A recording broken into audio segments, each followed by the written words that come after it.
Hey guys, thought I'd give you a few minutes of a rundown on how I've changed the way my gear is set up.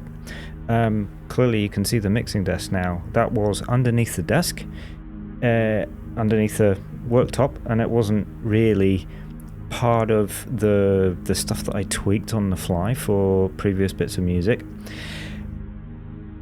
It basically formed like a routing mechanism, and that was all. What I've done is put the Behringer Edge on one channel. I've got the Novation circuit, which has got two synthesizers on board, but it's only got one stereo output. So what I've done is hard panned synth 1 to the left, hard panned synth 2 to the right, and then those come in to two individual channels. Reason for that is something that I'll come to later, which is the pre-fade listen, and the idea is that I'll be able to sort of work with those two synths independently using the desk rather than having to do everything on the circuit itself. So this is like a change of workflow where the desk plays a lot more parts in improving the like the finished mix. That's the plan. And then the RC202 looper is a bit more complicated in the way that one's set up. There is a group function on the desk, and this has been plugged in this way for a little while, but basically any signals that I want to send to the looper, I can send via one of these buttons here to a group rather than to the master channel. And in that way it goes out of these yellow cables into the back of the looper, and I can then record loops on there from those synths. So I could either route stuff straight to the master, in which case it doesn't touch the looper, or I can send it through the group to the looper, and then the output of the looper is into the back of the TR-8S, because that is a really nice way of kind of adding delay and reverb to other things. There's all sorts of options that I could explore, and some of which I have explored, but the one of the nice things is that with the TR-8S you've got the delay and reverb, as I say, but you've also got like the master effects, and I tend to use a high pass or low pass cutoff filter, high pass or low pass filter, and control the cutoff with the master dial there. So that's the looper. Yeah, the pre-fade listen thing, I'm in two minds about it a little bit.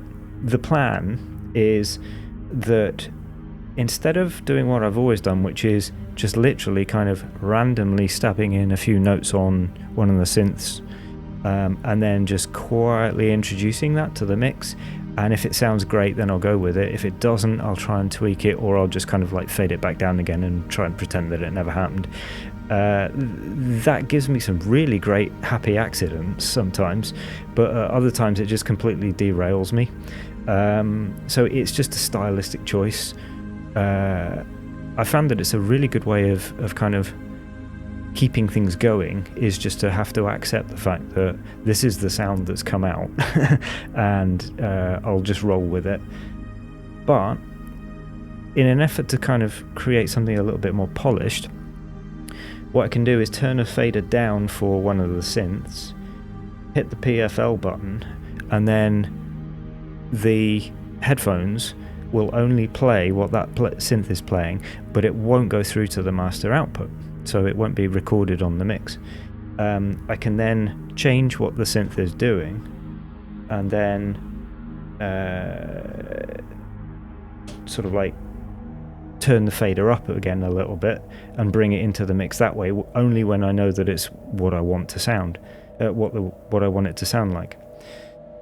The challenge that I've got at the minute is I don't actually use monitor speakers. I just do everything on my headphones, and because I was only ever listening to the master output of everything, that's never been a problem. Now I've got like two channels or two sort of like outputs that I want to listen to, so I'm going to have to dig out a monitor speaker or something like that. That again is another change. So all of these things I'm gonna play with. I'm going to introduce little bits here and there. and in that way, hopefully, I'm not going to like overwhelm myself with different options and different new things to get used to. I don't like the idea of a monitor speaker, unfortunately, but if this is the way I'm going to work, then I'll have to accept that. The reason I don't like a monitor speaker is the acoustics in this room are rubbish, and also I've never been one to sort of play my stuff out super loud at home, and the main reason for that is I don't like it when other people play their music too loud around me either. I hate going to the gym and having like music in the changing rooms, music in the gym, and then if I want to listen to my own music, I've got to put my headphones in and kind of like compete with that. Or if I want peace and quiet, I just can't have it. It's just there's music playing. So yeah, that's old man Mike whinging at clouds. So yeah, that's kind of it really. I suppose a couple of other things I can talk about are the mixing desk does have some auxiliaries on there. So I've set up the Zoom MS70 CDR multi-stomp pedal. That's connected to one of the auxiliary outs, and then it comes in. Oh no, I've unplugged it. Yeah, I clearly unplugged that earlier on. That's one thing I could do, is like send stuff from the synths to that and then have that come back in another channel. The reason I unplugged it was because I was getting overwhelmed with new stuff that I can do now that the mixing desk is up on the top here. So yeah, that's pretty much it really. Cheers, see you later.